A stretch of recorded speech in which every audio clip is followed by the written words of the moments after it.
Një nën e dëshpëruar hyn në një furrë me vajzën në krah, të shtyra nga uria dhe frika.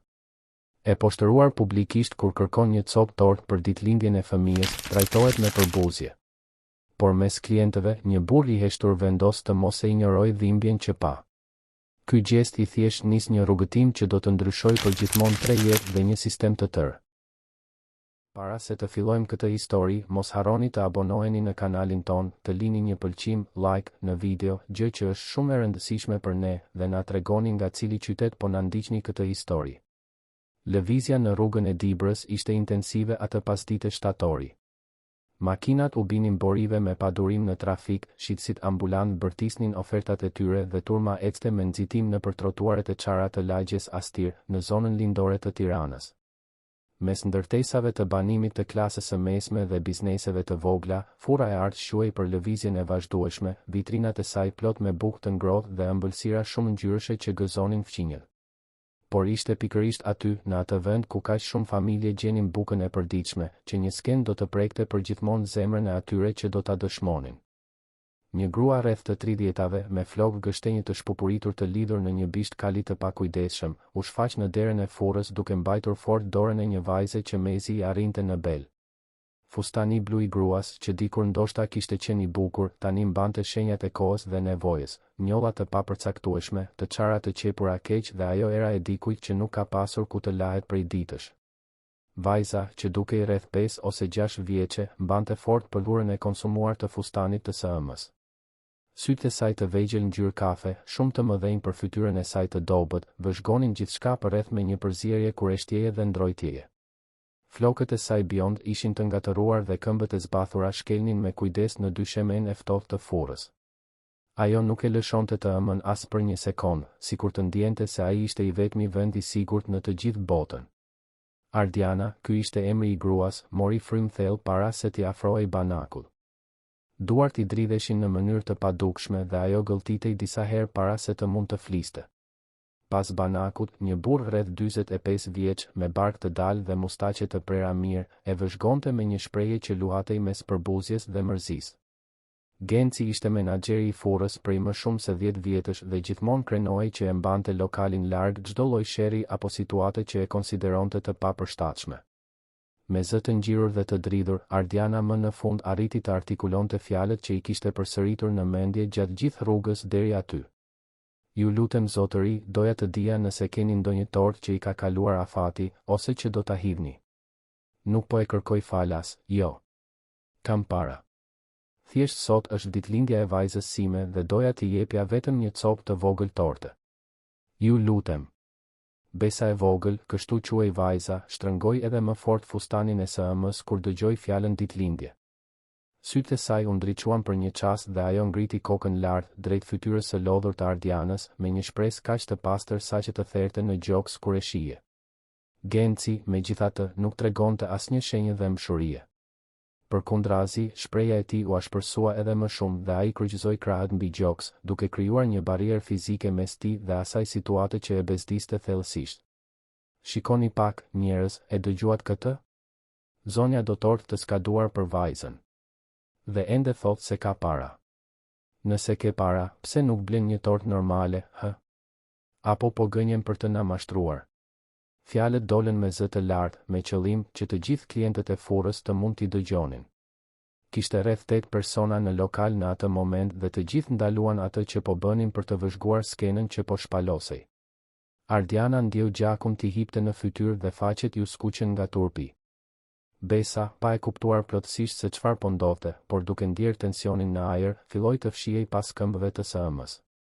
Nuk po gënjej, zotëri. Kam, po, janë pak, por kam. Thjesht duhet t'i ruaj për gjëra të tjera të rëndësishme, e kuptoni? Ushqim, ilaçe për të kur sëmurët. Torta nuk ka nevojë të jetë e bukur, mund të jetë edhe e vjetër, ajo do të gëzohet sidoqoftë. Zëri i Ardianës po bëhej gjithnjë më i ulët, pothuajse një pëshpërim, sikur po përpiqej të bëhej e padukshme. Por Genci nuk kishte ndërmend t'ia lehtësonte gjërat. Përkundrazi, ai dukej se po argëtohej me situatën. Ah, tani filloi qarja. Shikoni, do që të kem mëshirë. E dëgjuat? Do tortë të vjetër për vajzën, por thot se ka para. Kjo quhet dinakëri, njerëz. Po përpiqet të na manipuloj me këtë historinë e ditëlindjes. Nga thellësia e forës, Tefta, një punonjëse rreth 50 vjeçe që punonte aty pothuajse po aq gjatë sa Genci, vëzhgonte skenën me zemër të thyrë. Ajo kishte rritur 3 fëmijë e vetme, e dinte se ç'ishte vështirësia dhe ajo situatë po e shqetësonte thellësisht. Nuk mundi të qëndronte më e heshtur dhe ju afrua banakut. Genc, për hir të Zotit, ka një tort me çokoladë atje që i s'ka don sot. Gjithsesi do ta hedhim. Cili është problemi t'ja japim vajzës? Shikoje si është, e gjora. Por Genci u kthye nga Tefta me sy që shkëlqenin nga zemërimi. Ati nuk i pëlqente t'i kundërshtoj, aq më pak para klientëve. Autoriteti i tij po vijej në dyshim dhe kjo e irritonte më shumë se çdo gjë tjetër. Tefta, ti nuk komandon këtu. Unë vendos se çfarë të bëj me produktet e kësaj fore. Dhe nuk do t'i jap asgjë kujt vjen këtu të bëj dram dhe të përpiqet të na mashtrojë.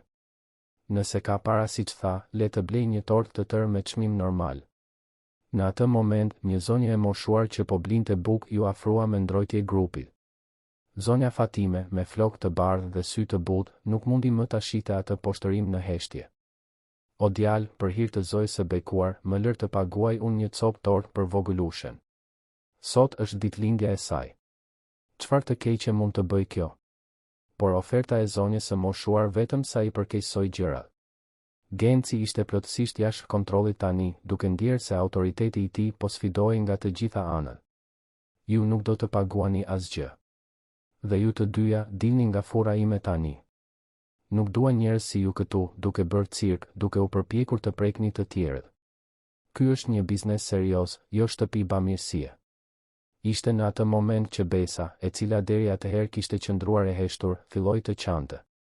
Nuk ishte një e qarë me zë të lartë, ishte një e qarë e ullët, me ndërprerje, e dikujt që ka frikë dhe nuk e kupton pse të rriturit janë kaq të ashpër. Ajo shikonte të ëmën për shpjegime, por Ardiana ishte e paralizuar nga turpi dhe poshtërimi. Pse po bërtet ai burri, mami? Bëra diçka gabim? Nuk dua më tort, mami. Të ikim. Zëri i vajzës u atheu zemrën të gjithëve që ishin aty, përveç Gencit, i cili vazhdonte të ishte i palëkundur. Ardiana u ul për të qenë në nivelin e vajzës së saj dhe u përpoq t'i fshinte lotët me duart e saj të dridhura. Jo, dashuri, ti nuk bëre asgjë gabim. Absolutisht asgjë. Ndonjëherë të rriturit nervozohen, por nuk është faji yt. Duke u përpjekur të dilte shpejt nga fora, Ardiana, në ankthin e saj, la të binte një kartëmonedhë 500 lekësh nga xhepi. Kartëmonedha fluturoi dhe ra në tokë, pikërisht te këmbët e Gencit. Kur ajo u përkul për ta marrë, ai ishte më i shpejt dhe vuri këmbën sipër parave. Opa, opa. Shikoni. Ajo vërtet pas ka para. Atëherë pse gjithë kjo shfaqje? Pse nuk the që në fillim se mund të paguaje? Dhe pa asnjë ceremoni, Genci u përkul, mori kartëmonedhën dhe e futi në xhepin e tij. Ja, tani vërtet nuk keni më para. Mund të ikni me ndërgjegje të pastër se nuk po gënjeni më. Mizoria e gjestit i la të gjithë në furrë plotësisht të tronditur. Tefta vuri duart në gojë, e tmerruar. Zonja Fatime përshpëriti një lutje të shkurtër. Klientët e tjerë shikonin njëri tjetrin pa besuar atë që po shihnin. Ardiana ndjeu këmbët t'i dridheshin. Ato 500 lekë ishin fjalë për fjalë gjithçka që ajo kishte në botë në atë moment. Ishin paratë që i ruante për një emergjencë, në rast se Besa së murej dhe kishte nevojë për ilaçe. Dhe tani ishin zhdukur, ashtu, në duart e atij njeriu mizor. Zotëri, ju lutem, mi ktheni paratë. Janë gjithçka që kam. Nëse vajza ime së muret, nuk do të kem si t'i blej ilaçe. Por Genci vetëm buzëqeshi në mënyrë sarkastike. Ah, tani ndryshove përsëri historinë. Më parë ishte për të bler tort, tani është për ilaçe. Vendoseni. Njerëz gënjeshtar si ju nuk e meritojnë të kenë para. Besa po qante gjithnjë e më shumë dhe Ardiana ndjente se do t'i binte të fikët në çdo moment. Poshtërimi, uria, lodhja, gjithçka po grumbulloi në një mënyrë të padurueshme. Ajo mori vajzën në krah, edhe pse këmbët i dridheshin, dhe eci drejt derës. Eja, dashuria ime. Të ikim nga këtu. Por para se të dilte, ajo u kthye për herë të fundit nga Genci dhe me një dinjitet që e befasoi edhe atë vetë, tha, ju nuk e dini se çfarë kam kaluar për të arritur deri këtu. Nuk e dini sa ditë nuk ham siç duhet për të ruajtur ato 500 lekë. Por një ditë do ta kuptoni se çfarë do të thotë të kesh nevojë për ndihmë të vërtetë. Dhe kur të vi ajo ditë, shpresoj që dikush të jetë më i mirë me ju se sa ishit ju me mua sot. Dhe me këto fjalë, Ardiana doli nga fura duke mbajtur besën, e cila kishte pushuar së qari, por vazhdonte të kishte fytyrën e lagur nga lotët. Zilja e derës tingëlloi trishtueshëm kur ato dolën dhe për një moment, heshtja pushtoi furrën e ardh. Tefta kishte sytë me lot dhe zonja Fatime tunte kokën në shenjë mosmiratimi. Klientët e tjerë dukeshin të sikletosur, pa ditur çfarë të thoshin apo të bënin. Por Genci, i patrazuar, thjesht u kthye pas banakut sikur të mos kishte ndodhur asgjë. Ja, mbaroi drama. Kush është i radhës? Kemi bukë franceze të ngrohtë që po del nga furra. Por jo të gjithë në furrë e kishin humbur dhemshurinë atë ditë. Në një cep më të veçuar, në një tavolinë të vogël pranë dritares, një burr rreth të 40-tave kishte vëzhguar të gjithë skenën në heshtje. Ai ishte veshur thjesht, me xhinse, këmishë të bardhë, pa kravatë dhe atlete të rehatshme. Flokët e tij gështenji ishin pak të shpupuritur dhe ai kishte një pamje serioze, mendimtare. Besniku, ky ishte emri i tij, nuk ishte një person që tërhiqte vëmendjen. Kishte atë lloj fytyre që e sheh në turm dhe e haron 5 minuta më vonë. Por kishte diçka në sytë e tij që zbulonte një thellësi që pak njerëz mund ta perceptonin. Gjatë gjithë diskutimit, ai nuk e hoqi shikimin asnjëherë. Vëzhgoi çdo gjest, çdo fjalë, çdo lodh. Kur Ardiana dhe Besa dolën nga furra, besniku qëndroi i palvizur për disa minuta, duke përfunduar ngadalë kafen e tij dhe duke analizuar në mendje gjithçka që kishte dëshmuar. Kishte diçka te ajo grua, në mënyrën se si e mbronte vajzën, në dinjitetin që ruajti edhe pse u poshtërua publikisht, që e preku në një mënyrë që ai nuk mund ta shpjegonte. Pasi pagoi faturën e tij, besniku doli nga furra dhe hodhi syt në të dyja anët e rrugës. Ardiana dhe Besa ishin tashmë larg, duke ecur ngadalë nëpër trotuar, por ende ishin të dukshme. Pa e ditur saktësisht pse, ai vendosi t'i ndiqte. Mbante një distancë respektuese, pa qenë ndërhyrës, por i shtyr nga një kuriozitet i sinqert për të ditur se kush ishin ato dy persona dhe ku po shkonin. Ecje zgjati gati 40 minuta. Besniku i ndoqi nëpër rrugën e Dibrës, pastaj nëpër rrugën e Luleve, kaluan poshtë një mbikalimi të zhurmshëm. Përshkuan një fushë futbolli të braktisur ku djemtë luanin me porta të improvizuara dhe më në fund arritën në një zonë ku besniku nuk kishte shkelur kurrë, megjithse jetonte në atë rajon prej më shumë se 10 vjetësh. Ishte një tokë djerë e rrethuar me panele druri dhe hekurishte. Disa dërrasa ishin të liruara ose të thyra, duke krijuar hapësira ku mund të hyje. Vendi duke i harruar nga pushteti vendor, me barishte të larta, mbeturina të shpërndara dhe një erë të fortë myku dhe braktisjeje. Besniku u fsheh pas një peme dhe vëzhgoi Ardianën dhe Besën të drejtoheshin drejt njërës prej vrimave në gardh. Ato u zhdukën aty sikur ta njihnin rrugën përmendësh. Besniku priti disa minuta dhe pastaj ju afrua me kujdes. Nëpërmjet një të çare në gardh, arriti të shihte se çfarë kishte në anën tjetër dhe ajo që pa ja shtrëngoi zemrën në një mënyrë që nuk e kishte provuar kurrë më parë. Në strukturën e betonit të mbikalimit, mes shtyllave gjigante që mbanin urën ku makinat kalonin vazhdimisht, kishte një strehë të vogël të improvizuar. Disa mushama blu të shtrira mes hekurave krijonin një lloj çatije. Në tokë, karton të mbivendosur formonin një krevat rudimentar. Një kuti plastike shërbente si tavolinë dhe disa qese ruanin atë që dukej se ishin të gjitha sendet që ato zotëronin në boll. Besa vrapoi drejt asaj hapësire sikur po arrinte në shtëpi. Dhe pikërisht këtë përfaqësonte ai vend për to, shtëpi. Ardiana u ul mbi karton dhe tërhoqi vajzën në prerë, duke e përqafuar fort sikur donte ta mbronte nga gjithçka e keqe që kishte në boll. Besniku qëndroi aty për disa minuta të tjera, duke vëzhguar nënën dhe bien në atë mjedis që dukej sikur kishte dalë nga një makth. Ardiana nxori nga njëra prej qeseve një copë të vogël buke të ndenjur dhe e ndau me Besën. Të dyja hëngrën ngadalë, duke bërë që ajo porcion i vogël të zgjaste sa më shumë të ishte e mundur. Pastaj, Ardiana filloi të këndonte me zë të ulët një këngë ditëlindjeje, duke përdorur vetëm zërin, pa tort, pa qiring, pa asgjë tjetër përveç dashurisë që ndjente për vajzën e saj. Shumë urime për ty, në këtë ditë të dashur, shumë lumturi, shumë vite jetë. Zëri i Ardianës kumbonte lehtë në mbi kalim, duke u përzier me zhurmën e makinave që kalonin sipër. Besa buzëqeshte, edhe pse nuk e kuptonte plotësisht pse ajo ditëlindje ishte kaq ndryshe nga të tjerat që mezi i kujtoheshin. Besniku ndjente një lëmsh në fyt që rritej me çdo sekondë. Kur nuk kishte dëshmuar një skenë kaq prekse dhe në të njëjtën kohë kaq shkatërruese. Kjo ishte jeta reale e mira njerëzve në qytetin e madh, por ai kur nuk ishte ndalur për të vëzhguar me të vërtetë, për të kuptuar thellësinë e dhimbjes dhe në të njëjtën kohë të dashurisë që ekzistonte aty. Kur kënga mbaroi, Ardiana i puthi ballin Besës dhe i përshpëriti në vesh, gëzuar ditëlindjen, dashuria ime. Mami premton se një ditë do të kemi një shtëpi të vërtetë, me një krevat të ngrohtë për ty dhe tort me çokoladë çdo ditëlindje. Mami premton. Dhe Besa, me atë besim të patundur që vetëm fëmijët e kanë, u përgjigj, e di, mami. Unë të besoj ty ishte në atë moment që besniku mori një vendim që do të ndryshonte jo vetëm jetën e tyre, por edhe të tijën.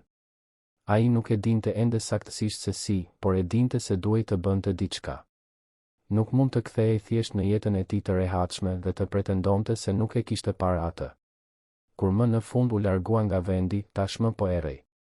Besniku u kthye në për të njëjtën rrugë që kishte bërë me to, por tani mendimet e tij ishin plotësisht të përqendruara se si mund të ndihmonte.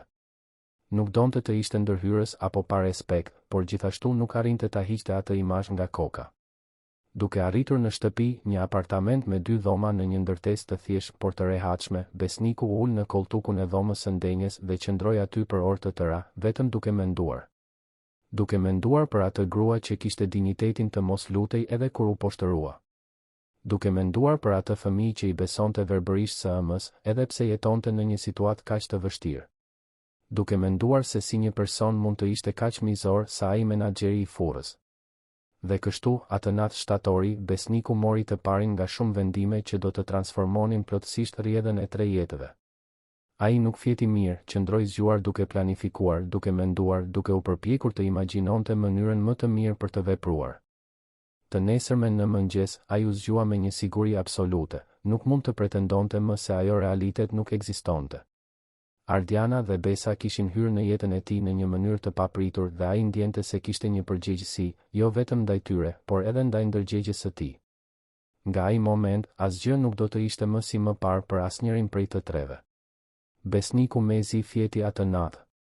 Imazhi i Ardianës duke i kënduar shumë urime vajzës së saj në mbikalim nuk i hiqej nga mendja. Sa herë që mbyllte syt, shite fytyrën e vogël të Besës të ndriçuar nga ajo buzëqeshje e pafajshme, duke u besuar verbërisht premtimeve të së ëmës. Dhe shite gjithashtu vendosmërinë e heshtur të asaj gruaje që, edhe pse nuk kishte asgjë, nuk e linte shpresën të vdiste. Të nesërmen në mëngjes, besniku u zgjua para se të binte zilja. Dielli mezi kishte lindur, por ai ishte tashmë në këmbë, duke bërë dush dhe duke u veshur me një nxitim që nuk arrinte ta shpjegonte. Kishte ndjesinë urgjente se duhej të vepronte shpejt, sikur çdo minutë e humbur të ishte një përjetësi më shumë vuajtjeje për atë familje. Pasi piu një kafe të shpejt, besniku shkoi në supermarketin më të afërt të shtëpisë së tij. Ishte një vend që e frekuentonte prej vitesh, gjithmonë duke bler vetëm gjërat e nevojshme për vete. Por atë ditë ishte ndryshe. Eci nëpër korridore me një qëllim krejtësisht të ri, duke mbushur karrocën me artikuj që normalisht as nuk i shikonte, qumësht pluhur, biskota, fruta, bukë të prera, kos, lëngje frutash në kuti. Dhe ishte në korridorin e ëmbëlsirave ku u ndal më gjallë. Kishte një raft të tërë me torta të gatshme dhe besniku qëndroi aty, duke vëzhguar çdo opsion. Tort me çokoladë, tort me lule shtrydhe, tort me karrota me krem. Ju kujtuan fjalët e Ardianës në furrë, duke kërkuar me përulësi çdo tort që ishte e skaduar. Mori një tort të vogël me çokoladë, nga ato individuale, dhe e vendosi me kujdes në karrocë. Shitësja në ark, një vajzë simpatike që e njihte tashmë nga pamja, vuri re sasinë e pazakon të blerjeve. Ua, zoti besnik, do bëni ndonjë festë? Keni bler gjëra për një batalion. Besniku buzëqeshi me ndrojtje, pa ditur saktësisht çfarë të përgjigjej. Si të shpjegonte se po blinte ushqim për një familje që e kishte njohur përmes njërës prej skenave më të trishta që kishte dëshmuar ndonjëherë? Është për të ndihmuar disa njerëz në nevojë, tha thjesht. Vajza buzëqeshi, duke tundur kokën në shenjë miratimi, dhe besniku pagoi gjithçka, duke i vendosur produktet në 2 çanta të mëdha. Pesha e blerjeve në duart e tij nuk ishte asgjë në krahasim me peshën që ndjente në zemër që nga nata e kaluar. Ecje deri te toka e braktisur zgjati rreth 20 minuta. Besniku e njihte rrugën tani, kishte memorizuar çdo rrugë, çdo cep të itinerarit që Ardiana dhe Besa bënin çdo ditë. Sa më shumë i afrohej atij vendi, aq më nervoz bëhej. Po sikur të mos ishin aty? Po sikur ta shihnin dhe të friksoheshin? Po sikur ta interpretonin ndihmën e tij si diçka ndërhyrëse apo pa respekt? Kur arriti afër panelit të drurit, besniku u ndal dhe vëzhgoi me kujdes. Mund të dëgjonte zëra të ulët që vinin nga brenda terrenit. Ishte Ardiana që fliste me Besën, duke i shpjeguar diçka për ditën që kishin përpara. Zëri i saj tingëllonte i lodhur, por kishte atë tonin e ëmbël që nënat përdorin kur duan të qetësojnë fëmijët, edhe kur ato vetë janë të shqetësuara.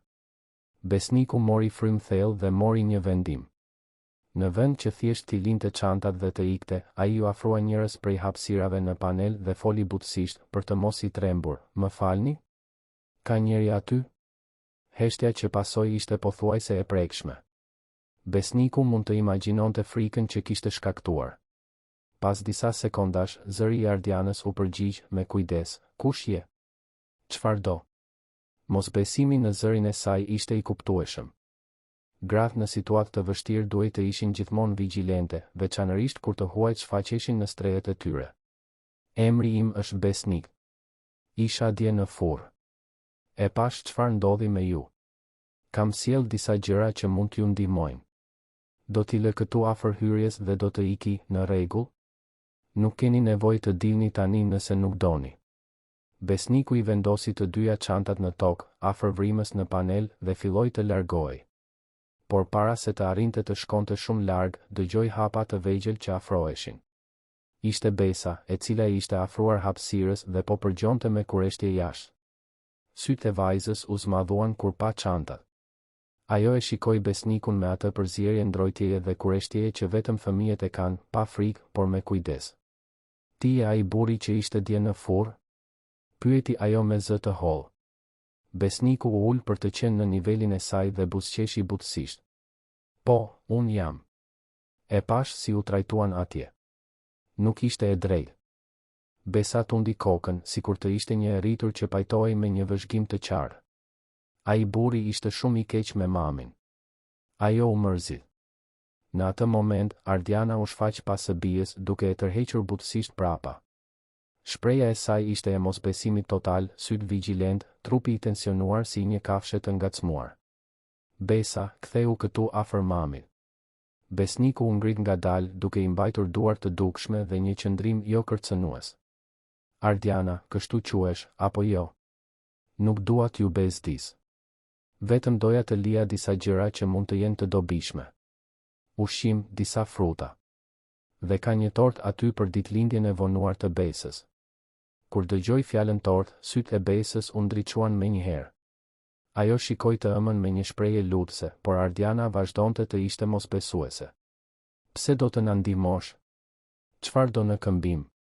Pyetja erdhi e ngarkuar me gjithë përvojën e keqe që Ardiana kishte grumbulluar gjatë jetës. Besniku e kuptoi menjëherë se ajo e kishte mësuar në mënyrën më të keqe se asgjë në jetë nuk vjen falas, se gjithmonë kishte një çmim për të paguar, veçanërisht kur ishe një grua e pambrojtur. "Nuk dua asgjë në këmbim, Ardiana. Sinqerisht. Thjesht u preka shumë nga ajo që pash dje. Nga mënyra se si e mbrojte vajzën tënde, si e ruajte dinjitetin edhe pse u poshtërove. Dhe veçanërisht me atë momentin kur i këndove asaj shumë urime. Ishte një nga gjërat më të bukura dhe më të trishta që kam parë në jetën time." Ardiana qëndroi në heshtje për disa sekonda, duke studiuar fytyrën e Besnikut, duke u përpjekur të deshifronte qëllimet e tij.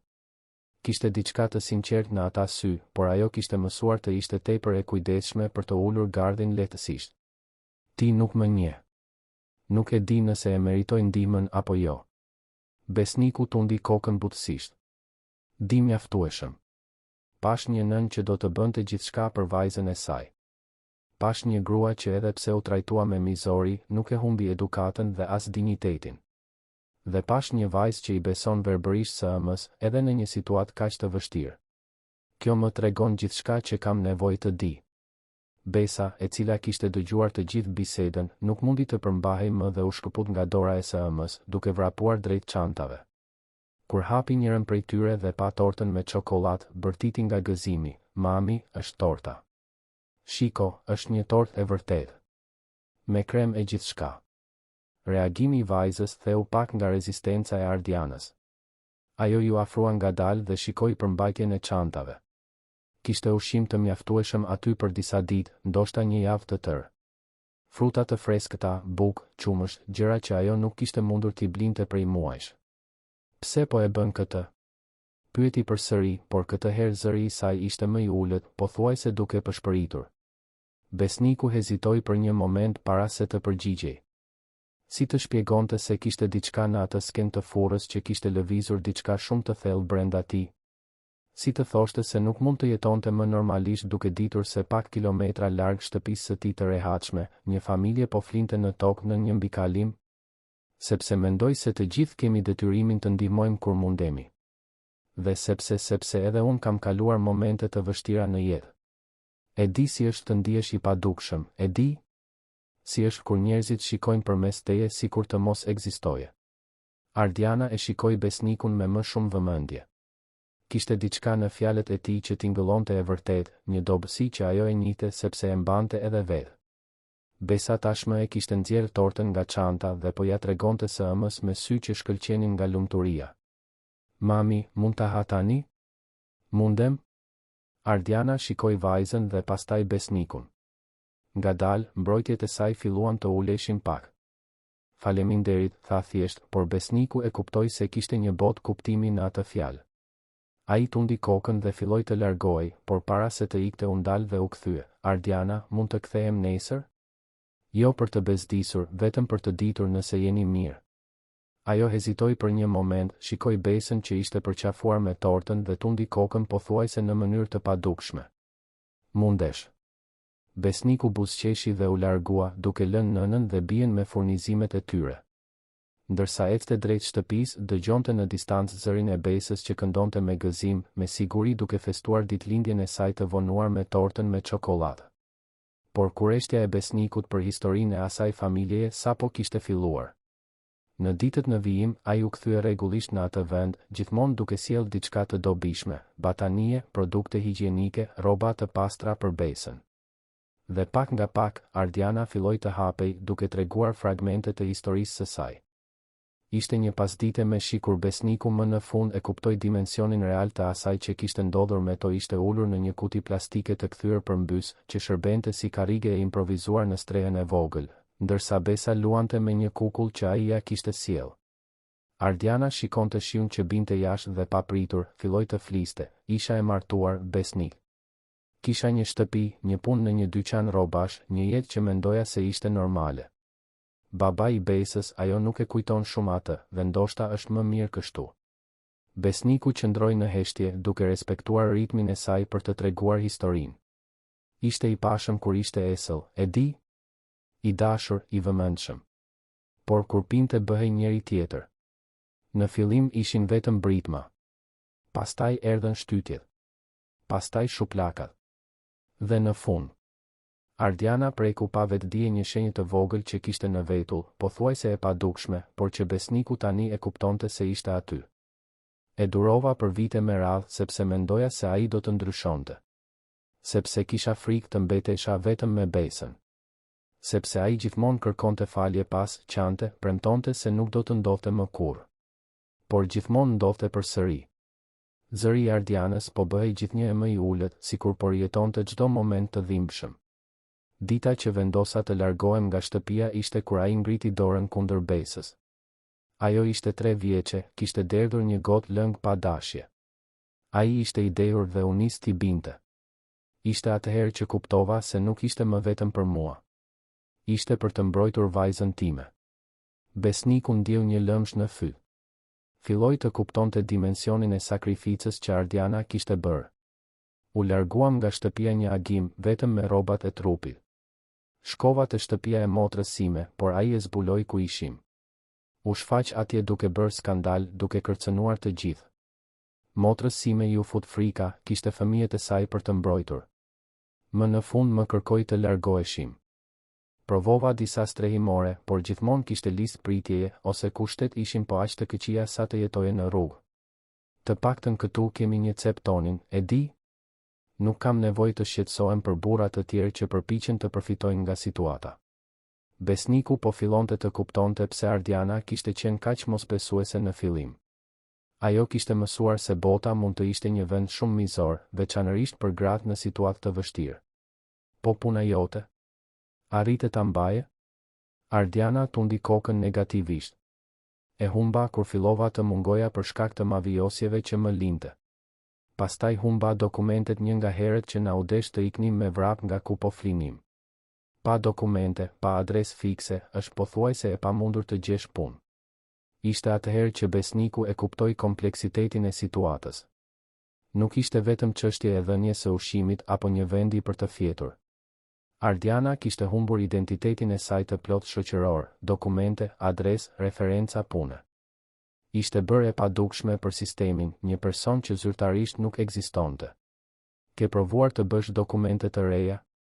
Kam provuar, por është e komplikuar. Më duhet adresë, më duhen para për tarifat, më duhet kohë për të pritur në radhë në zyrat publike. Dhe nuk mund ta lë besën vetëm. Besniku qëndroi në heshtje për disa minuta, duke përpunuar gjithçka që kishte dëgjuar. Situata ishte shumë më komplekse se sa e kishte imagjinuar fillimisht. Nuk bëhej fjalë vetëm për të dhënë lëmosh apo për bamirësi të rastit. Ardiana kishte nevojë për ndihmë për të rindërtuar të gjithë jetën e saj, identitetin e saj, ekzistencën e saj shoqërore. Ardiana, ke menduar ndonjëherë të kërkosh një urdhër mbrojtjeje kundër ish burrit tënd? Ajo qeshi hidhur. Me çfarë parash do të paguaj avokat? Edhe sikur t'ia dilja, ai gjithmonë gjen një mënyrë për të më gjetur. Një njerëz në polici, ka miq kudo. Unë jam vetëm një grua tjetër e padukshme që ankohet për dhunë në familje. Kush do të më besoj mua kundër fjalës së tij? Besniku po fillonte të kuptonte se problemi ishte sistemik. Ardiana kishte rënë në një kurth nga i cili ishte pothuajse e pamundur të dilte vetëm. Pa dokumente nuk gjente punë, pa punë nuk gjente shtëpi, pa shtëpi nuk mund të ribënte dokumente. Ishte një rreth vicios që e mbante të bllokuar në një situatë të pambrojtur ekstreme. Ishte në atë moment që besniku mori një vendim që do të ndryshonte jo vetëm jetën e Ardianës dhe Besës, por edhe të tijën. Shikoi atë grua që kishte sakrifikuar gjithçka për të mbrojtur vajzën e saj, atë vajzë që luante me gëzim edhe pse jetonte në një situatë kaq të vështirë, dhe e dinte se nuk mund të ishte më vetëm një spektator. Ardiana, po sikur të thoja se ekziston një mënyrë që ti të rifillosh? Të kesh një shtëpi të vërtet, dokumente të reja, mbrojtje ligjore kundër ish burrit tënd dhe një shans real për punë? Ajo e shikoi me një shprehje që përziente shpresën dhe mosbesimin. Po tallesh me mua, besnik? Nuk po tallem. Po flas seriozisht. Por do të më duhet të më besosh. Plotësisht. Ardiana shikoi Besën, e cila kishte ndaluar së luajturi dhe po i kushtonte vëmendje bisedës së të rriturve. Vajza i buzëqeshi së ëmës me atë buzëqeshjen që shkrinte çdo zemër, plot besim dhe dashuri të pakushtëzuar. Çfarë ke ndërmend? Pyeti Ardiana, dhe besniku e kuptoi se për herë të parë që kur e kishte njohur, kishte një shkëndijë të vërtet shprese në sytë e saj. Besniku mori frym thellë. Ishte gati të bënte një propozim që do të ndryshonte jetën e të treve për gjithmonë. Por duke parë atë familje që ishte bërë kaq e rëndësishme për të në kaq pak kohë, e dinte se ishte gjëja e duhur për të bërë. Do të jap një shtëpi, Ardiana. Një shtëpi të vërtet, të sigurt, vetëm për ju të dyja. Do të paguaj një avokat për të marrë urdhrin e mbrojtjes. Do të ndihmoj të ribësh të gjitha dokumentet. Dhe kur të jesh gati, do të ndihmoj të gjesh një punë. Heshtja që pasoi u mbush vetëm nga zhurma e shiut që binte mbi mushaman që shërbente si çati. Ardiana e shikoi besnikun sikur po shihte një fantazmë. Pse do ta bëje këtë për ne? Besniku shikoi Besën, pastaj Ardianën dhe u përgjigj me një sinqeritet që e befasoi edhe atë vetë, sepse ju tashmë e keni ndryshuar jetën time. Sepse më bë të kujtoj se çfarë ka vërtet rëndësi. Dhe sepse mendoj se ne takohemi në jetë për një arsye. Ju u shfaqet në jetën time në një moment kur isha i humbur, duke jetuar në autopilot. Ju më dhatë një qëllim. Ardiana filloi të qante, por këtë herë nuk ishin lot trishtimi. Ishin lot lehtësimi, shprese, mirënjohje që më në fund kishte gjetur dikë që e shihte jo si një problem për t'u zgjidhur, por si një person që meritonte një shans të dytë. Besa, pa e kuptuar plotësisht se çfarë po ndodhte, por duke ndjerë se diçka e rëndësishme po ndryshonte, vrapoi drejt Besnikut dhe e përqafoi fort. "Xhaxhi Besnik, do të kujdesesh për ne?" Besniku e mori në krah dhe e shikoi në sy vajzën, duke bërë një premtim që e dinte se do ta mbante për pjesën tjetër të jetës. "Po, vogëlushe. Do të kujdesem për ju të dyja." 2 javët që pasuan atë bisedë në mbikalim ishin më intensive dhe transformuese në jetën e të treve. Besnik ndaj fjalës së tij, filloi menjëherë të vinte në praktik të gjitha planet që kishte premtuar. Por ai e dinte se duhej të vepronte me kujdes dhe delikatesë, duke respektuar kohën e përshtatjes së Ardianës dhe Besës me këtë realitet të ri që dukej shumë i mirë për të qenë i vërtetë. Të nesërmen e premtimit të tij, Besniku u kthye në strehën e improvizuar me një propozim konkret. Kishte kaluar gjithë natën duke kërkuar apartamente me qira në zonë, duke kërkuar diçka të sigurt, por në të njëjtën kohë mjaft afër që ato të mos ndiheshin plotësisht të shkulura nga territori që njihnin. "Ardiana, kam gjetur një apartament," tha ai, duke treguar foto në celular. "Është i vogël, 2 dhoma, në një rrugë të qetë këtu afër. Pallati ka portier, është i sigurt. Dua ta shihni sot, nëse doni." Ardiana i shikoi fotot me një përzierje mosbesimi dhe frike. Apartamenti ishte i thjeshtë, por i pastër dhe i ajrosur. Kishte një dhomë të vogël ndenjeje, një kuzhinë të hapur, 2 dhoma gjumi dhe një banjo. Për dikë që kishte fjetur në tokë prej muajsh, ai dukej si një pallat. "Besnik, kjo duhet të kushtoj një pasuri. Si do ta paguash?" Ai buzëqeshi me qetësi, duke kuptuar se Ardiana ende nuk mund ta besonte plotësisht se dikush ishte i gatshëm të investonte kaq shumë në rifillimin e saj. "Lëre këtë me mua, në rregull. Shqetësimi im i vetëm është që ju të ndiheni rehat dhe të sigurta." Besa, e cila po luante me kukullën që Besniku ja kishte sjell disa ditë më parë, ngriti sytë e vegjël plot shpresë. "Mami, do të kemi një shtëpi të vërtetë? Me krevat dhe frigorifer?" Ardiana i përkëdheli flokët së bijës, ende hezituese. "Të shohim fillimisht dashuri. Të njohim vendin." Ecje deri në apartament zgjati vetëm 15 minuta. Ishte në një pallat 4 katësh, i lyer me të verdhë të çelet, me një portier të vogël ku një zotëri simpatik rreth 60 vjeç e përshëndeti Besnikun me emër. Ishte e qartë se Besniku kishte qenë aty më parë, kishte folur me portierin, i kishte rregulluar të gjitha në detaje. Apartamenti ishte në katin e dytë dhe kur Besniku hapi derën, Besa vrapoi brenda si një eksploruese e vogël. Hapat e saj kumbuan në dyshemen me pllaka dhe ajo bërtiti nga gëzimi kur pa çdo dhomë. "Mami, shiko. Ka sobë. Ka frigorifer. Ka një krevat të madh dhe një krevat të vogël." Ardiana hyri ngadalë, duke prekur muret sikur të kishte nevojë të sigurohej se ajo ishte e vërtetë. Apartamenti ishte i mobiluar me gjërat bazë, një krevat dopjo në dhomën më të madhe, një krevat tek në më të voglën, një tavolinë e vogël në dhomën e ndenjes, një divan i thjeshtë por i rehatshëm dhe në kuzhinë, të gjitha pajisjet thelbësore. Besniku vëzhgonte shprehjen e saj, duke u përpjekur të deshifronte mendimet e saj. "Si të duket?" Ardiana u ul në divan dhe vuri duart në fytyrë, duke filluar të qante me zë të ulët. Besniku u shqetësua, duke u afruar. "Ardiana, çfarë ndodhi? Nëse nuk të pëlqeu, mund të kërkojmë një vend tjetër."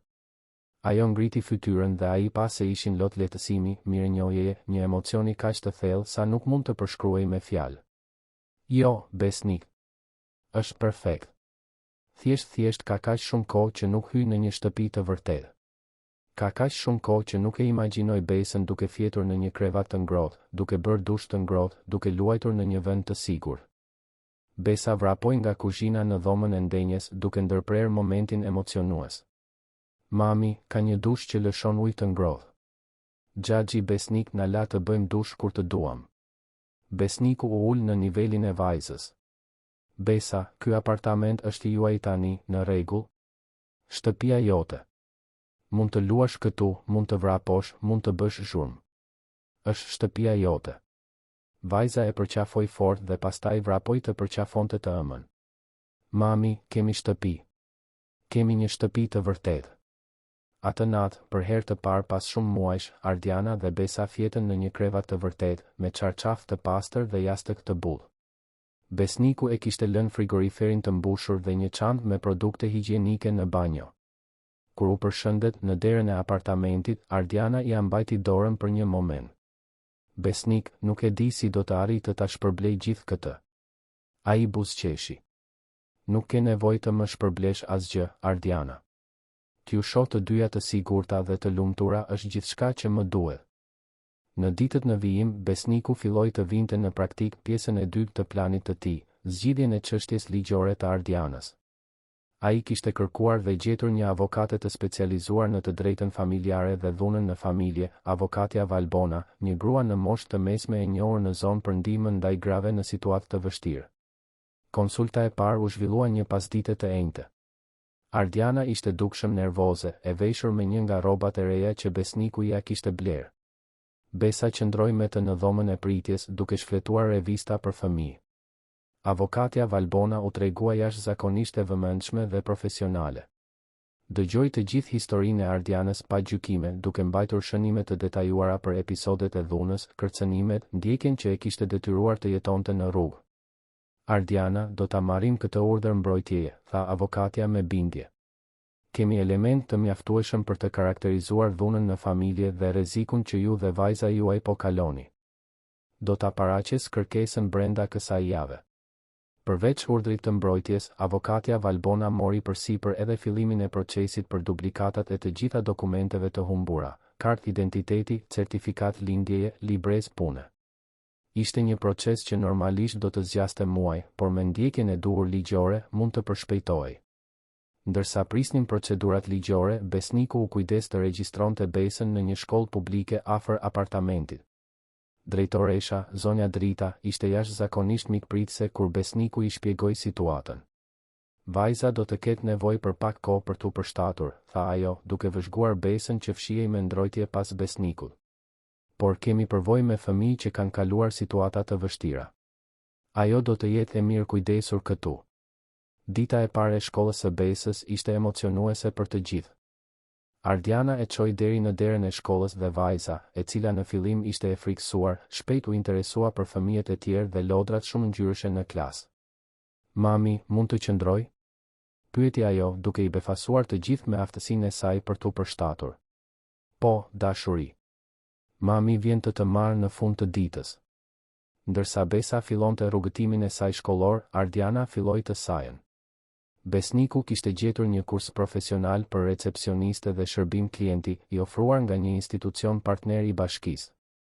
Kursi zgjaste 3 muaj dhe përfshinte një ori bazë të informatikës, shërbimit telefonik, organizimit të agjendës dhe marrëdhënieve ndërpersonale. Në ditën e parë të kursit, Ardiana erdhi në shtëpi e entuziazmuar si një fëmijë. Besnik, nuk e imagjinon sa mirë ishte të ulesha përsëri në një klasë. Kishin kaluar vite që nuk studioja, që nuk ndihesha e dobishme, e di? Besniku buzëqeshi duke parë shkëlqimin që po kthehej në sytë e saj. Po shokët e klasës si ishin?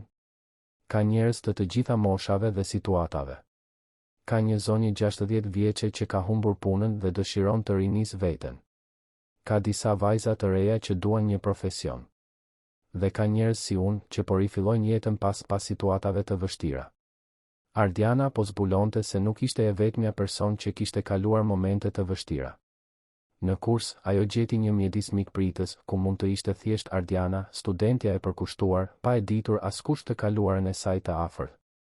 Dhe ishte gjatë këtyre javëve të para të rutinës së re që Besniku vendosi se ishte koha për të zgjidhur një çështje që e shqetësonte që nga dita e parë, situatën në furrën e ardhë.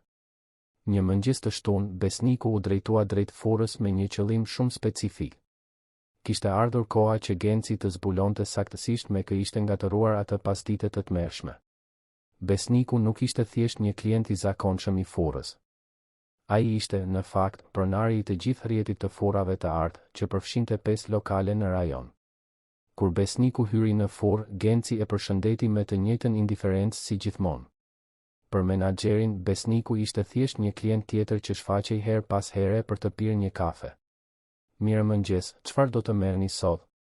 Besniku vëzhgoi lëvizjen në furrë. Ishte një shtunë e ngarkuar me disa familje që bënin blerjet e mëngjesit. Perfekte për atë që kishte ndërmend. Dua të flas me ty, Genc. Në fakt, dua që të gjithë këtu të dëgjojnë atë që kam për të thënë. Menaxheri rudhi vetullat, pa e kuptuar se ku donte të dilte Besniku. Më fal, por nëse ke ndonjë ankesë, mund të flasësh me mua më vonë, kur të ketë më pak lëvizje. Besniku buzëqeshi, por ishte një buzëqeshje që nuk I arrinte në sy. Jo, Genc. Do të jetë tani. Tefta, mund të vish këtu edhe ti, të lutem? Punonisja, e cila po rregullonte bukët në vitrinë, ju afrua me kureshtje. Klientët gjithashtu filluan t'i kushtonin vëmendje bisedës. Genc, a e mban mend një grua që erdhi këtu rreth 3 javë më parë? Një grua me një vajzë të vogël që kërkonte një tort të skaduar? Shpreha e Gencit ndryshoi menjëherë. Ai kryqëzoi krahët dhe mori një qëndrim mbrojtës. Ah, ti e njeh atë shfrytëzuesen? U përpoq të më mashtronte me një histori për ditëlindjen e së bijës. Unë nuk bie në këto muhabete. Besniku nxori celularin nga xhepi dhe filloi të lëvizte në ekran. Kishte regjistruar të gjithë skenën e asaj dite, nga momenti kur Ardiana hyri në furrë deri kur doli e poshtëruar. Është interesante që e thua këtë, Genc. Sepse unë kam të regjistruar këtu të gjithë bisedën. Do ta dëgjosh? Besniku ngriti volumin e celularit dhe filloi të riprodhonte audion. Zëri I Gencit kumbonte nëpër furrë, mizor dhe tallës, duke përqeshur Ardianën para të gjithëve. Më pas, u dëgjua zëri I Teftës që përpiqej të ndërhynte, ai I zonjës Fatime që ofronte ndihmë dhe në fund, tingulli I Besës që qante. Heshtja që pasoi ishte e sikletshme. Të gjithë në furrë ishin ndalur për të dëgjuar dhe shprehjet e tronditjes dhe mosmiratimit ishin të dukshme në çdo fytyrë.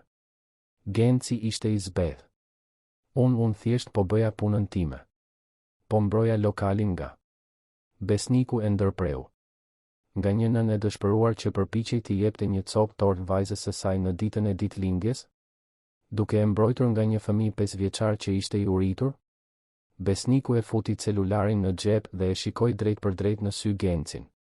E di cili është problemi, Genc? Ti nuk e di me kë po flet. Emri im është Besnik Meta dhe unë jam pronari I të gjitha furrave të artë në rajon.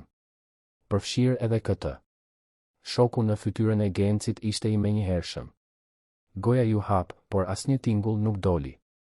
Tefta vuri duart në gjoks, e befasuar. Klientët shikonin njëri tjetrin duke kuptuar se po dëshmonin diçka historike. Gjatë gjithë këtyre viteve, të kam besuar për të përfaqësuar vlerat e kompanisë son, vazhdoi Besniku. Vlera si humanizmi, respekti, solidariteti. Dhe ajo që gjeta ishte mizori, arrogancë dhe mungesë totale empatie. Genci u përpoq të mbrojë duke u belbëzuar. Zoti Besnik, nuk e dija mendova se kompania gjithmonë ka thënë të mos japim asgjë falas.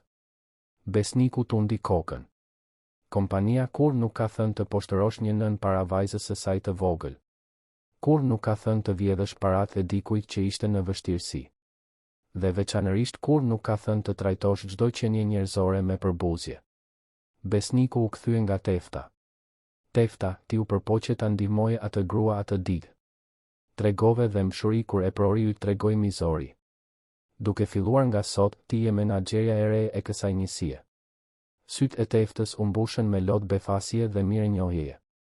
Zoti Besnik, unë nuk di çfarë të them. Besniku I buzëqeshi, këtë herë një buzëqeshje e vërtetë. Nuk ke nevojë të thuash asgjë, Tefta. Qëndrimi yt atë ditë tha gjithçka. Duke ju kthyer Gencit, Besniku mori një ton më serioz. Ti je I pushuar nga puna me shkak, Genc. Mblidh gjërat e tua dhe largohu. Dhe para se të mendosh ta kundërshtosh këtë vendim, kujtohu se unë kam të regjistruar jo vetëm këtë episod, por edhe dëshmitar të sjelljes tënde të papërshtatshme. Genci ende u përpoq të argumentonte, por Besniku nuk I dha mundësi. Vendimi është marrë. Tefta, duke filluar nga tani, I gjithë ushqimi që I afrohet skadencës duhet të ndahet dhe të dhurohet për ata që kanë nevojë. Me dinjitet, pa gjykime, pa poshtërime. Kjo furrë do të bëhet një pikë solidariteti në komunitet. Klientët e pranishëm filluan të duartrokisnin spontanisht. Genci, i kuq nga turpi dhe zemërimi, mori gjërat e tij dhe doli nga furra pa kthyer kokën pas. Tefta, ende e tronditur, ju afrua besnikut. Zoti besnik, jeni i sigurt se unë do t'ja dal të bëhem menaxhere? Besniku i vuri dorën në shpatull. Tefta, ti tashmë ke dëshmuar se ke atë që ka më shumë rëndësi te një lider, zemrën. Pjesa tjetër mësohet. Në ditët që pasuan, lajmi për atë që kishte ndodhur në furrën e artë u përhap në përlagje. Tefta mori postin me përkushtim dhe zbatoi menjëherë politikën e re të donacioneve. Çdo pasdite, njerëzit në situatë të vështirë mund të kalonin në furrë dhe të merrnin me dinjitet produktet afër skadencës. Ndërkohë, Ardiana po shkëlqente në kursin e saj profesional. Përkushtimi dhe aftësia e saj për të mësuar i bënin përshtypje profesorëve. Ishte sikur të gjitha ato vite vështirësish kishin krijuar tek ajo një vendosmëri të hekurt për të shfrytëzuar çdo mundësi që i jepej. Besa, nga ana tjetër, po lulëzonte në shkollë. Mësuesja i komentonte Ardianës se si vajza ishte e dashur me shokët, si dukej se vlerësonte çdo moment atje, çdo lojë, çdo mësim. Ajo ka një pjekuri emocionale shumë të madhe për moshën, komentoi mësuesja. Duket se ka kaluar situata që e kanë bërë të rritet më shpejt, por fatmirësisht ka ruajtur ëmbëlsinë dhe aftësinë për të besuar. Netët në apartament u bën momente të veçanta për të tre. Besniku kishte krijuar zakonin të darkonte me to disa herë në javë. Besa gjithmonë e priste me padurim, duke i treguar për ditën e saj në shkollë, duke i treguar vizatimet që kishte bërë, duke i kërkuar ndihmë me detyrat e para të shtëpisë. Xhaxhi Besnik, në shkollë mësuesja tha se të gjithë kanë një familje të ndryshme. Ka familje me baba e mama, ka familje vetëm me mama, ka familje vetëm me gjyshe. Dhe unë i thash se familja ime jam unë, mami dhe ti, a është e saktë? Besniku shikoi Ardianën, e cila buzëqeshi me ndrojtje, dhe pastaj Besën. Shumë e saktë, vogëlushe. Familja nuk janë vetëm ata që kanë të njëjtin gjak. Familja janë ata që kujdesen, që duan, që janë të pranishëm në momentet e rëndësishme. Ishte në një nga ato net kur erdhi lajmi që të gjithë po e prisnin. Avokatja Valbona telefonoi për të njoftuar se urdhri i mbrojtjes ishte dhënë. Ish burri i Ardianës ishte zyrtarisht i ndaluar t'i afrohej asaj dhe Besës në kërcënimin e burgimit. Ardiana e mbylli telefonin dhe qëndroi në mes të dhomës, sikur nuk arrinte ta përpunonte informacionin. Besnik, urdhri i mbrojtjes u miratua. Ai nuk mund të na afrohet më. Nuk mund të na kërkojë më. Ne jemi të lira me të vërtetë. Besniku e përqafoi duke ndjerë tensionin që ajo kishte mbajtur për vite me radhë, më në fund duke filluar të shpërndahej. Tani po, Ardiana. Tani mund të rifilloni plotësisht. Pa frikë, pa parë prapa. Besa, e cila po luante në tapetin e dhomës, shikoi dy të rriturit të përqafuar dhe buzëqeshi. Mami nuk do të shoh më ëndra të këqija? Ardiana u ul në nivelin e vajzës së saj. Jo, dashuria ime. Mami nuk do të shoh më ëndra të këqija. Ne jemi të sigurta tani. Dhe për herë të parë që kur Besniku i kishte njohur, ai e pa Ardianën të relaksohej vërtet. Shpatullat që gjithmonë mbanin tension u lëshuan. Buzëqeshja që gjithmonë dukej e sforcuar tani ishte e sinqertë. Gruaja që ishte thyer më në fund po gjente pjesët e saj dhe po montonte një puzle të ri, një version të saj më të fortë, më të sigurt, më plot shpresë. Atë natë, pasi Besa fjeti, Ardiana dhe Besniku qëndruan duke biseduar në dhomën e ndenjes. Ajo po bënte triko, një aftësi që e kishte rizbuluar dhe që e qetësonte. Besniku lexonte një libër, por në të vërtetë ishte më i interesuar të vëzhgonte qetësinë në fytyrën e saj. Besnik, mund të bëj një pyetje? Sigurisht. Pse e bëre gjithë këtë për ne? Dhe mos më thuaj se ishte vetëm sepse u preke nga situata jonë. Ka diçka më shumë, apo jo? Besniku e mbylli librin dhe qëndroi mendueshëm për disa momente. Ke të drejtë, Ardiana. Ka diçka më shumë. Isha në një fazë të jetës sime ku ndihesha bosh. Kisha para, kisha një kompani që funksiononte mirë, por nuk kisha qëllim. Jetoja në autopilot. Dhe kur ju pash në atë furrë, kur pash mënyrën se si e mbrojte Besën, si e ruajte dinjitetin edhe pse u poshtërove, kuptova se ju kishit diçka që unë e kisha humbur prej kohësh. Çfarë? Aftësinë për të dashur pa kushte. Forcën që vjen nga mbrojtja e dikujt që e do më shumë se jetën tënde. Ju më kujtuat se çfarë ka vërtet rëndësi në boll. Ardiana ndaloi së thururi dhe e shikoi. Ti na shpëtove jetën, besnik. Fjalë për fjalë. Nuk e di ku do të ishim nëse nuk do të ishe shfaqur ti besniku tundi kokën. Jo, Ardiana. Ju më shpëtuat jetën time. Më dhatë një qëllim, më bëtë të kujtoj se suksesi i vërtet nuk matet me atë që ke, por me të mirën që arrin të bësh. Ju më bëtë një person më të mirë. Heshtja që pasoj ishte e rehatshme, e ngarkuar me mirënjohje të ndërsjell dhe një afeksion që ishte rritur natyrshëm mes tyre.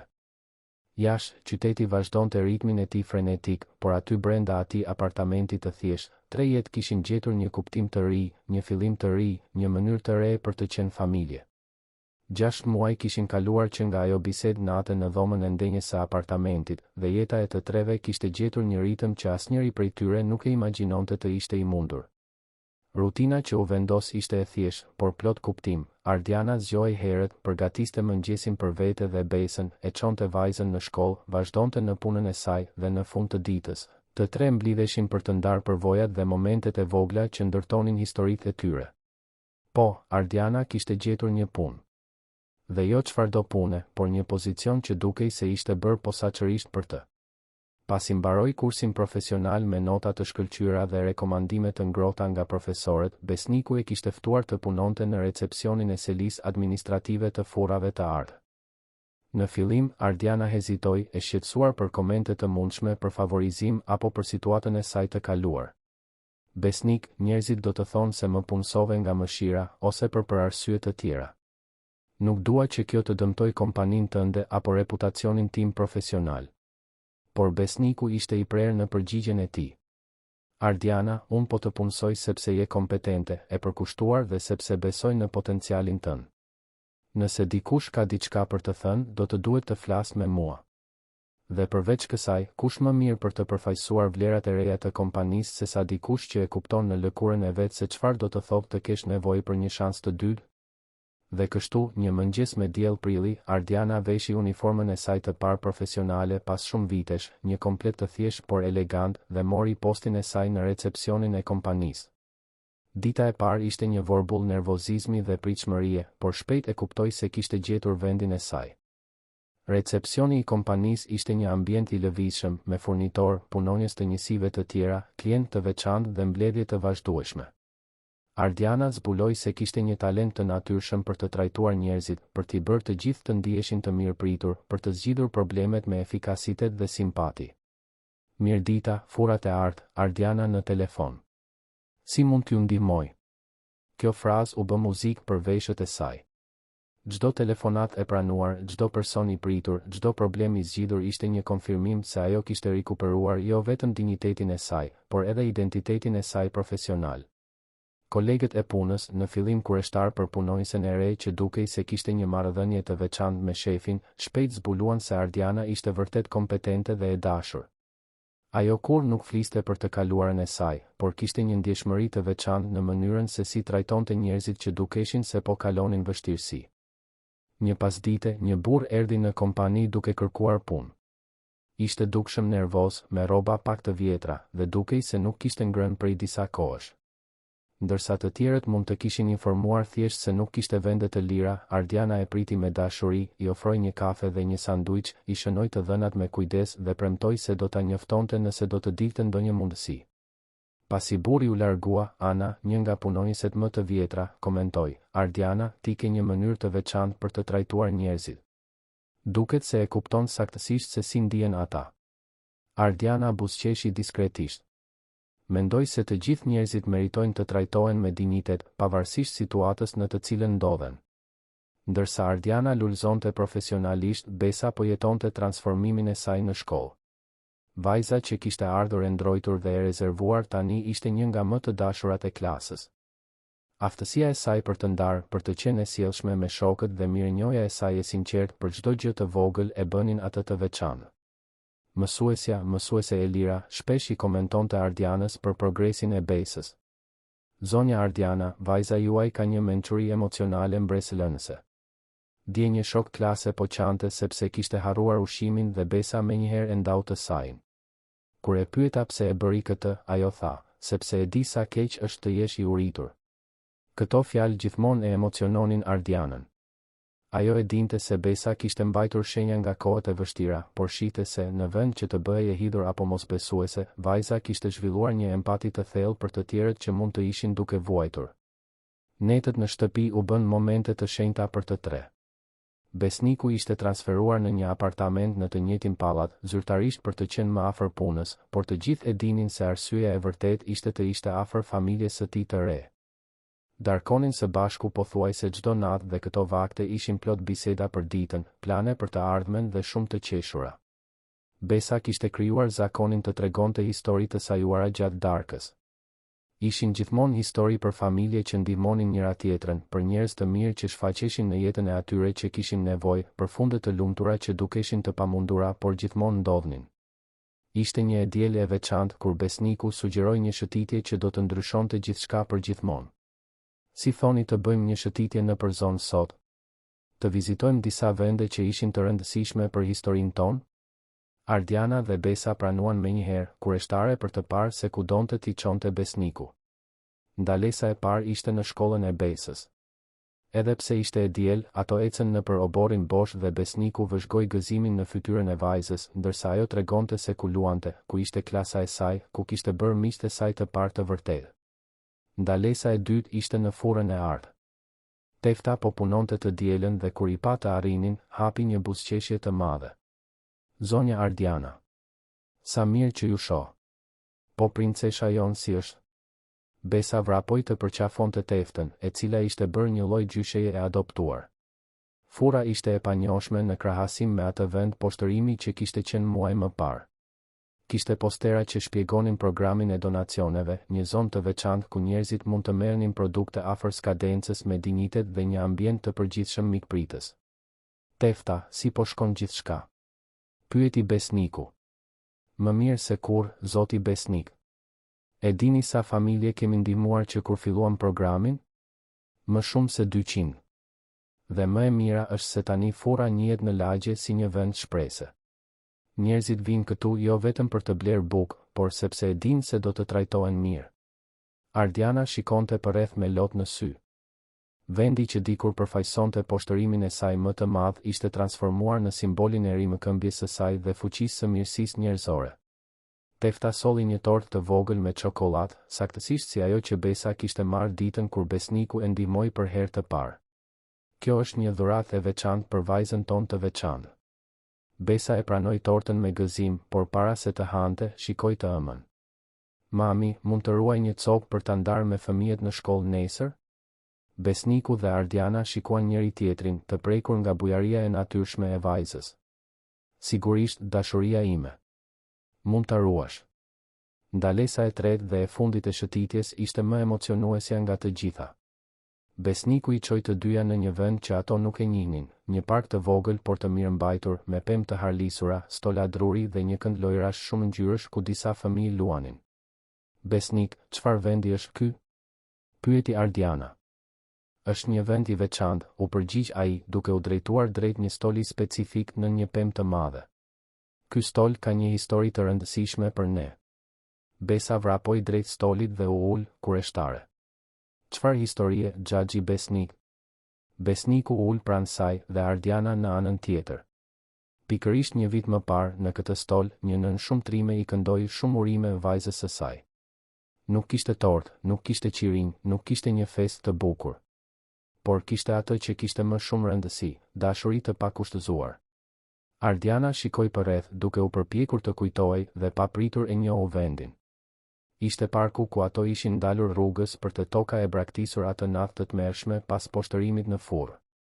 Ajo ishte ulur në të njëjtin stol me Besën në prehër dhe ishte përpjekur të bënte që ditëlindja e vajzës së saj të mos harrohej plotësisht. E mbaj mend. Thiri Besa. Mami më këndoi shumë urime këtu. Dhe nuk kishim tortë, por kishim dashuri. Besniku buzëqeshi, i emocionuar nga kujtesa e vajzës. Pikërisht. Dhe sot, një vit më vonë, ju të dyja jeni këtu përsëri. Por tani gjithçka është ndryshe. Tani keni një shtëpi, keni siguri, keni një jetë të re. Por më e rëndësishmja vazhdon të jetë e njëjtë, ju ende keni dashuri. Ardiana po qante, por ishin lot mirënjohjeje. Besnik, si e dije për këtë vend? Ju ndoqa atë natë, e mban mend? Pash kur u ndalet këtu, pash kur i këndove asaj. Ishte një nga momentet më prekse të jetës sime. Mendova se do të ishte bukur të ktheheshit këtu për të parë se si gjithçka ka ndryshuar. Besa, e cila po dëgjonte gjithçka me vëmendje, pa pritur u bë serioze. Xhaxhi Besnik, mund të them diçka? Sigurisht, vogëlushe. Mund të thuash gjithçka. E di cili është vendi im i preferuar në botë? Besniku dhe Ardiana i kushtuan vëmendje totale. Është aty ku je ti dhe mami bashkë me mua. Nuk ka rëndësi nëse është në apartament, në shkollë, në furrë, apo këtu në park. Vendi im i preferuar është aty ku jemi bashkë, si një familje e vërtetë. Fjalët e vajzës prekën zemrat e dy të rriturve në një mënyrë që asnjëri prej tyre nuk e priste. Besniku ndjeu se ishte momenti për të thënë diçka që e kishte ruajtur në zemër prej muajsh. Besa, mund të bëj një pyetje? Po. Çfarë dëshiron më shumë të marrësh për ditëlindjen tënde të ardhshme? Vajza mendoi për disa sekonda, me atë seriozitetin e adhurueshëm të fëmijëve kur reflektojnë për diçka të rëndësishme. Dua që ti, unë dhe mami të qëndrojmë bashkë për gjithmonë. Që ti të jesh babai im i vërtet dhe që ne të jemi një familje për gjithmonë. Heshtja që pasoi ishte e ngarkuar me emocion. Besniku shikoi Ardianën, e cila kishte sytë me lot, dhe pa në ta një konfirmim të heshtur të asaj që edhe ai ndjente në zemër. E di, Besa, edhe unë e dua këtë. Më shumë se çdo gjë tjetër në botë. Besniku u ngrit nga stoli dhe, për habin e të dyjave, u gjunjëzua para tyre. Ardiana, në muajt e fundit ti dhe Besa jeni bërë qendra e jetës sime.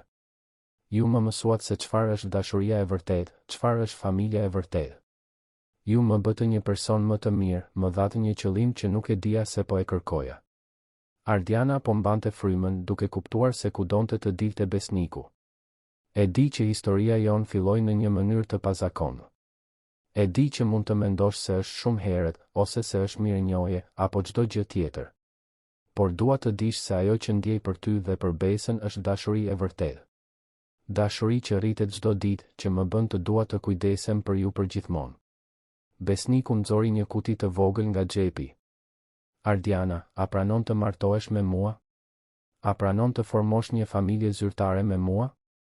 Që Besa të ketë babain që meriton dhe që unë të kem familjen që kam ëndërruar gjithmonë? Ardiana shikoi kutin, pastaj Besën që kishte sy që shkëlqenin nga gëzimi dhe më në fund Besnikun.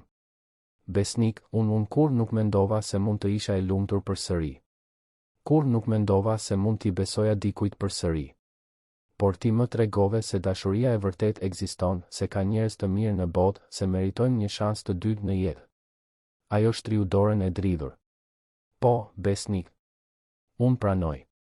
Unë pranoj të formoj një familje me ty. Besniku i vendosi unazën në gisht dhe Besa shpërtheu nga gëzimi, duke kërcyer nga stoli dhe duke i përqafuar të dy.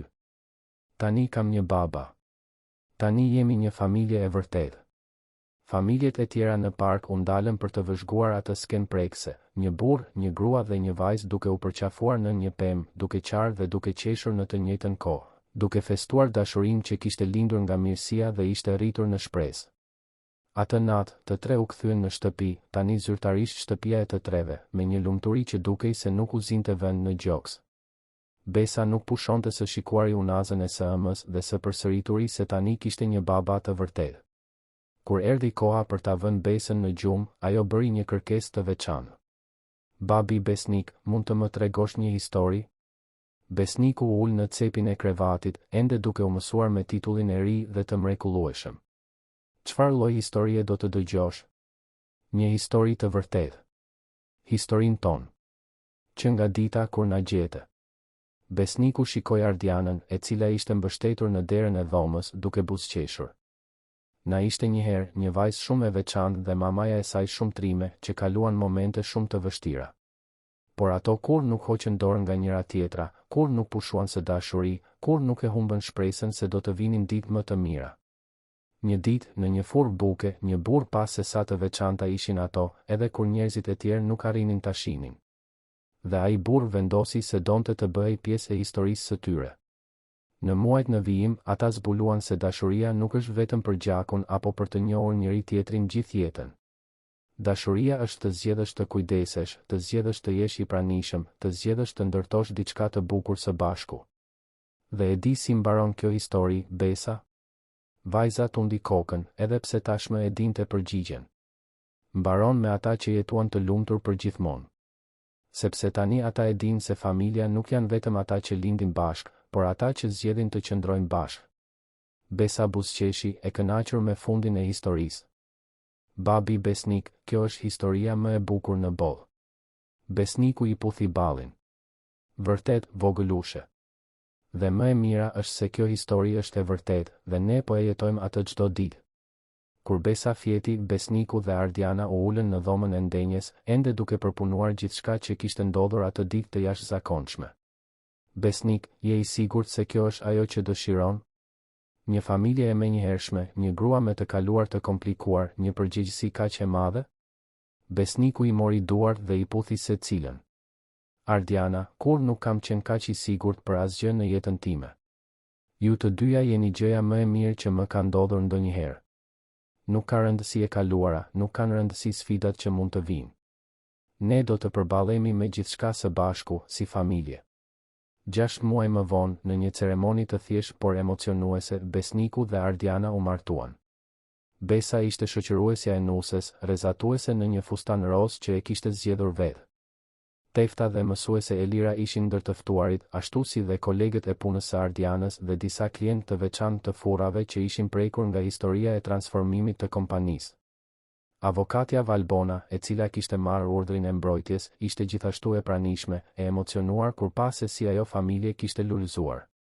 Gjatë ceremonisë, kur erdhi koha e betimeve, Besniku shikoi Ardianën dhe tha: "Premtoj të ju dua dhe të ju mbroj të dyja për pjesën tjetër të jetës sime. Premtoj të jem babai që Besa meriton dhe burri që ti meriton. Premtoj se shtëpia jon do të jetë gjithmonë një vend dashurie, respekti dhe shansesh të dyta." Ardiana, nga ana e saj, tha: "Besnik, ti më mësove se dashuria e vërtet ekziston, se meritojmë të jemi të lumtur, se historia jon nuk mbaron aty ku mendojmë se mbaroi, por rifillon aty ku zgjedhim të rifillojë. Premtoj të të dua, të të mbështes dhe të ndërtoj me ty familjen më të bukur në botë." Kur gjykatësi i shpalli burr e grua, Besa bërtiti nga gëzimi: "Tani jemi një familje zyrtare." Festa ishte e thjeshtë por plot gëzim. Fura e artë siguroi tortën, një tortë me çokoladë 3/4, e bërë posaçërisht nga tefta me gjithë dashurinë. Kur erdhi koha për ta prerë, Besa kërkoi të ishte ajo që do t'u jepte fetën e parë çdo personi të pranishëm. "Është e rëndësishme ta ndash lumturinë", shpjegoi ajo me mençurinë e saj fëminore. Një vit pas ceremonisë, familja ishte vendosur plotësisht në jetën e saj të re. Besniku e kishte promovuar Ardianën në mbikëqyrëse administrative, duke njohur jo vetëm kompetencën e saj, por edhe leadershipin e saj të natyrshëm. Ajo ishte bërë një referencë në kompani për punonjësit që kalonin vështirësi personale. Besa ishte në klasën e dytë, ishte një nga nxënëset më të mira të klasës dhe kishte zhvilluar një projekt të veçantë në shkollë, të mblidhte libra të përdorur për fëmijët që nuk kishin akses në lexim në shtëpi. Ideja i kishte lindur kur ju kujtuan kohët kur nuk kishte asgjë për të lexuar. Një pasdite të diel, të tre u kthyen në parkun ku Besniku i kishte propozuar Ardianës për martesë. Ishte një traditë që e kishin zhvilluar, çdo muaj shkonin atje për të kujtuar se ku filloi gjithçka dhe për të falendëruar për rrugën e përshkuar. Të ulur në të njëjtin stol, vëzhgonin Besën që luante me fëmijë të tjerë në këndin e lojrave. Ardiana mbështeti kokën në shpatullën e Besnikut. "Ndonjëherë zgjohem në mëngjes dhe kam frikë se gjithë kjo është një ëndër." Besniku i puthi majën e kokës. "Nuk është ëndër, dashuria ime. Është reale. Është jeta jon. Është familja jon." Besa vrapoi drejt tyre, e gulquar nga loja. "Babi, mami, e pat?" Ndihmova një djalë që po qante sepse nuk arrinte të ngjitej në rëshitse. "Tani ai është shoku im." Besniku e mori në krah. "Ti gjithmonë i ndihmon të tjerët, apo jo, vogëlushe?" Ajo tundi kokën me bindje. "Ti dhe mami më mësuat se të ndihmosh të tjerët është gjëja më e rëndësishme në botë. Dhe se kur ne ndihmojmë, edhe ne bëhemi të lumtur." Në atë moment, Besniku e kuptoi se cikli ishte kompletuar. Ata kishin filluar me të duke ndihmuar Ardianën dhe Besën, por në fund edhe ato e kishin ndihmuar atë. Ishin shpëtuar reciprokisht, kishin ndërtuar diçka të bukur dhe të qëndrueshme së bashku. Ndërsa ktheheshin në shtëpi atë pasdite, kaluan pranë furrës së ardh. Tefta i përshëndeti nga dritarja dhe ata i përshëndetën gjithashtu. Vendi që dikur ishte sken poshtërimi tani ishte simbol shprese dhe rifillimi. Kaluan pranë shkollës së vjetër të Besës, ku ajo kishte hedhur hapat e parë drejt së ardhmes. Kaluan pranë pallatit ku jetonin, i cili ishte bërë shumë më tepër se një apartament, ishte shtëpia e tyre, streha e tyre, qendra e botës së tyre. Atë natë, gjatë darkës, Besa bëri një koment që përmblodhi në mënyrë perfekte gjithçka që kishin jetuar. E di, babi, po mendoja. Ne jemi si ato librat me histori që na lexon mësuesja. Në fillim gjërat ishin të vështira, pastaj erdhën sfidat, por në fund të gjithë u bën të lumtur dhe mësuan gjëra të rëndësishme. Besniku buzëqeshi. Dhe çfarë gjërash të rëndësishme mësuam ne, vogëlushe? Që dashuria është më e fortë se çdo gjë e keqe. Që gjithmonë ka njerëz të mirë në botë, edhe kur duket se nuk ka. Dhe se familja janë ata që kujdesen për ne dhe na qëndrojnë pranë gjithmonë. Ardiana fshiu një lot që këmbëngulte të rrifte. Dhe se të gjithë meritojnë një shans të dytë, shtoi ajo. Besniku u mori duart të dyjave. Dhe se kur ne hapim zemrën për të ndihmuar të tjerët, ne ndihmojmë edhe veten. Ju të dyja më mësuat se lumturia e vërtet vjen nga të dashuruarit dhe të qenit i dashuruar, nga të pasurit një qëllim, nga të bërit një ndryshim në jetën e dikujt. Atë natë, pasi Besa fjeti, Besniku dhe Ardiana qëndruan në dhomën e ndenjes duke biseduar për të ardhmen. Kishin plane për të zgjeruar programin e përgjegjësisë sociale të furrave, për të ndihmuar më shumë familje në situatë të vështirë, për të transformuar historinë e tyre personale në frymëzim për njerëz të tjerë. 2 vjet më vonë, ata bën pikërisht këtë. Krijuan institutin Agimi i Ri, i cili ofronte jo vetëm ushqime për familjet në nevojë, por edhe mbështetje ligjore, kurse profesionale, ndihmë me dokumentacionin dhe mbështetje psikologjike. Historia e Ardianës, Besnikut dhe Besës u bë e njohur në komunitet si një shembull se është e mundur të rifillosh, se dashuria mund të lindë në rrethanat më të papritura, se mirësia ende ekziston në boll. Dhe çdo natë, kur mblidheshin për darkë në shtëpinë e tyre plot dashuri, ata shikonin njëri tjetrin dhe e dinin se kishin gjetur diçka të rrallë dhe të çmuar, një familje të ndërtuar jo vetëm në gjak, por në zgjedhjen e përditshme për të dashur, mbrojtur dhe kujdesur për njëri tjetrin. Besa u rrit duke ditur se ishte dashur që nga fillimi, se ishte dëshiruar dhe zgjedhur. Besniku dhe Ardiana u plakën së bashku, duke ndërtuar kujtime dhe duke u përballur me sfida krah për krah. Dhe të gjithë ata mbanin në zemër sigurinë se kishin marrë pjesë në një mrekulli, transformimin e 3 jetëve përmes fuqisë së dashurisë së pakushtëzuar. Sepse ndonjëherë ajo që duket si fundi i historisë është në të vërtetë vetëm fillimi i një udhëtimi të ri. Dhe ndonjëherë njerëzit e duhur shfaqen pikërisht në momentin kur kemi më shumë nevojë për ta, për të na treguar se ja vlen të besosh në mirësinë njerëzore dhe në mundësinë për të rifilluar. Të dashur dëgjues, udhëtimi i Besnikut, Ardianës dhe Besës na mëson se dashuria e vërtet mund të lindë në vendet më të papritura dhe të transformojë jetët në mënyra të paimagjinueshme. Nëse kjo histori preku zemrën tuaj, nëse u emocionuat me guximin e Ardianës, me mirësinë e Besnikut dhe me pastërtinë e Besës, lini pëlqimin tuaj dhe abonohuni në kanalin ton. Ndani në komente se cili moment ju preku më shumë, cilin mësim do ta merrni me vete në jetën tuaj. Çdo ditë sjellim histori si kjo, që zbulojnë forcën e dashurisë njerëzore dhe na kujtojnë se gjithmonë është e mundur të rifillosh. Prania juaj këtu është shumë e rëndësishme për ne dhe mezi presim të ndajmë historinë e radhës që do t'ju prek emocionet. Ju presim nesër për një episod tjetër plot dramë, emocion dhe shpresë.